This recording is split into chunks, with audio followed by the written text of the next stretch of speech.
छोटा मीटिंग के लिए हम देते हैं यहाँ पर कार्यक्रम के लिए 100 आदमी का मिनिमम यहाँ का है। आप लोग यहाँ मनमाना आप कर रहे हैं, क्या बात कर रहे हैं? मैं इस मंच के माध्यम से उनको मैं चैलेंज करना चाहता हूँ, सुधर जा मोहन भागवत, नहीं तो आप भारत में रह नहीं पाओगे और यूरेशिया जा नहीं पाओगे। कैसे हैं मेरे प्रिय भाई और बहनों, आप सभी को मेरे ओर से जय यीशु। आज छत्तीसगढ़ के अंदर में राष्ट्रीय क्रिश्चियन मोर्चा की तरफ से जनसभा चल रहा था। उस बीच में कुछ समय के बाद में राजभर समाज के लोग आते हैं और उस जनसभा को रोकने के लिए कोशिश करते हैं। फिर दोनों के बीच में कुछ समय बहस हो जाता है। क्यों रोकने के लिए कोशिश करते हैं और क्या कुछ होता है, कारण क्या है, चलो दोस्तों हम लोग छोटा सा वीडियो क्लिप को देखते हैं। किससे लिए परमिशन बताइए? अरे ये मत छोड़ो। अरे हम लोग कहे हम खुद कर रहे हैं। जबरदस्ती नहीं करना। जबरदस्ती कौन जबरदस्ती कर रहा है? क्या जबरदस्ती आप लोग कर रहे हो? कौन सा जबरदस्ती? हम नहीं है क्या? हम लोग मूल निवासी है। हम अधिकार हमारा भी है।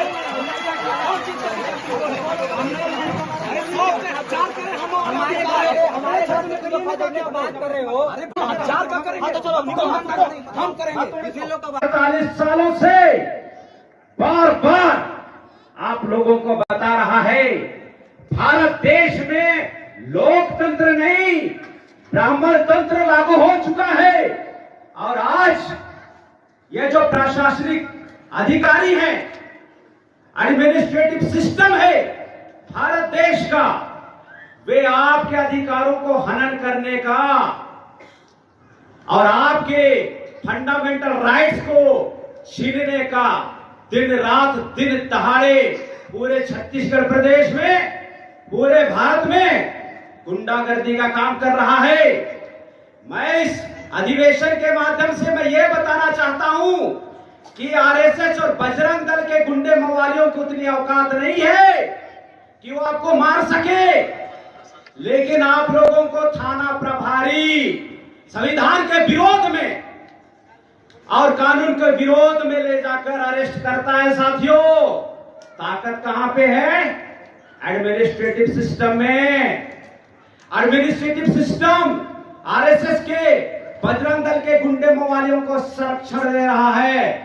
इसके वजह से लोग बहुत ही ज्यादा फड़फड़ा रहे हैं। मैं इस मंच के माध्यम से उनको मैं चैलेंज करना चाहता हूं, सुधर जा मोहन भागवत, नहीं तो आप भारत में रह नहीं पाओगे और यूरेशिया जा नहीं पाओगे। छोटे मोटे टुच्चे लोगों को पकड़ेंगे नहीं, टुच्चे का बाप को पकड़ेंगे। पिछले समय में 6 अक्टूबर 2022 में जब माननीय वामन मेश्राम के माध्यम से आरएसएस का हेडक्वार्टर घेराव किया था, साथियों, मैं आप लोगों को आंखों देखा हाल बता रहा हूं। मोहन भागवत डर के मारे नागपुर छोड़ दिए थे और साक्षी के रूप में आज माननीय हमारे पास में विलास खराब साहब हैं और वो कार्यक्रम का प्रतिनिधित्व कर रहे हैं।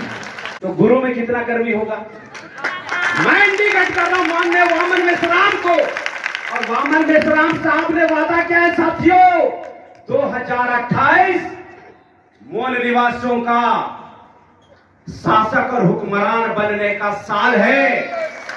2028 मैं आप लोगों से पूछना चाहता हूं, शासक बनने के लिए तैयार हैं? शासक बनने के पूर्व शर्त है साथियों, हमारे सामाजिक जड़ मजबूत होना चाहिए। मगर हो सकता है पॉलिटिकल प्रेशर बड़े पैमाने पर आया और इस कार्यक्रम का वो विरोध किया। भारत के अंदर SC ST OBC को हिंदू बनाने के लिए ईसाई और अल्पसंख्यक लोगों को टारगेट किया जाता है, ऐसा सब्जेक्ट है। तो हमारे संवैधानिक दायरे में आकर हम कार्यक्रम कर रहे हैं, हैंडबिल छापकर काम कर रहे हैं, पूरे राज्य से लोग यहाँ इकट्ठा हुए हैं। अगर हम कोई गैर कानूनी हरकत कर रहे तो FIR दर्ज करते, हमारे लोगों को हिरासत में लेते। तो ये खुल्लम खुल्ला संविधान पर पाबंदी डालने का मामला है। ऐसी हरकत उन्होंने 2022 को हरियाणा में की थी। तो 6 अक्टूबर 2022 को हम लोग 1 लाख लोगों को नागपुर आने का न्योता दिया था आरएसएस के हेडक्वार्टर को घेरने के लिए।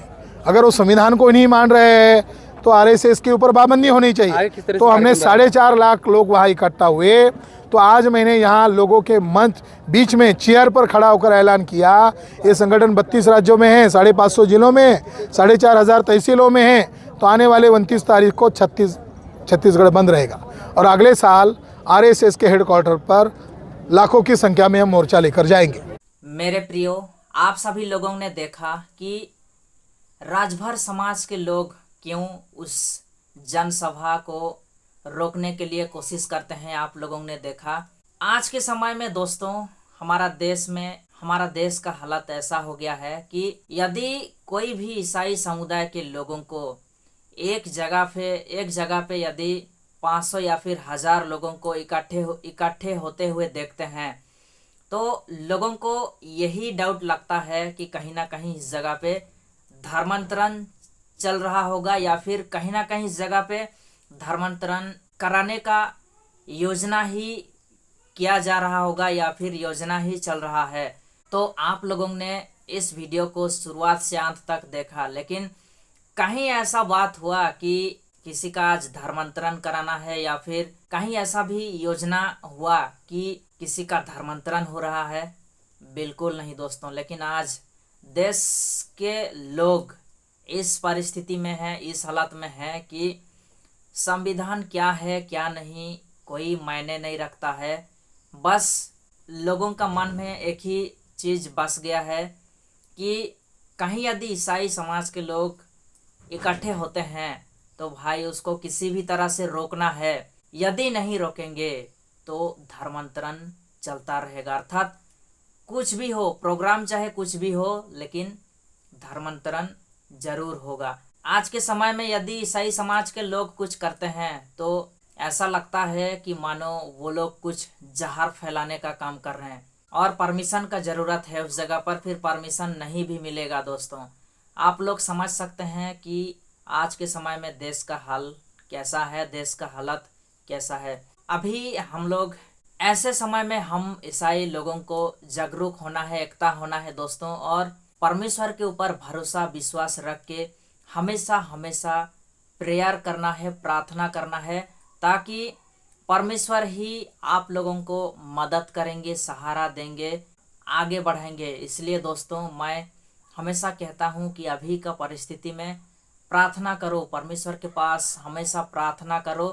ताकि परमेश्वर आपका प्रार्थना को सुनेंगे और आपको आगे बढ़ने के लिए ज़रूर मदद करेंगे। चलिए फिर मिलते हैं दोस्तों नेक्स्ट वीडियो में। आज के लिए इतना ही। सभी को फिर से एक बार जय यीशु, धन्यवाद।